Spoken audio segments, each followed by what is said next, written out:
The Texas legislature moves closer to passing a bill that would allow the arrest of a sheriff or constable who refuses detainer requests from federal immigration agents. That bill, which passed House committee this week, would allow criminal charges against law enforcement heads in sanctuary cities. Eyewitness News reporter Justin Bork joins us now live from the Bexar County Jail. So, Justin, how is this going over with local law enforcers?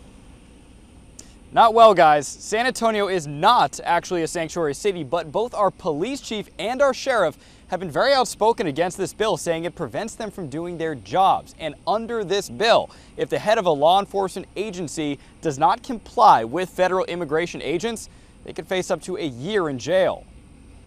It's the strongest message yet from state legislators to rogue law enforcers. If the feds ask for an inmate, you need to hand them over. I'm opposed to it. Bexar County Sheriff Javier Salazar has been an outspoken critic of Senate Bill 4. He says when his deputies have to act on behalf of federal immigration authorities, he risks losing trust in the community he swore an oath to protect. If you're an undocumented immigrant, you're certainly going to think twice about talking to the police, and that's something that we just don't need to be working against. Now, Senate Bill 4 has some very stiff penalties. If a law enforcement head said so-called sanctuary policies, they could face a Class A misdemeanor and have their departments fined up to $25,000.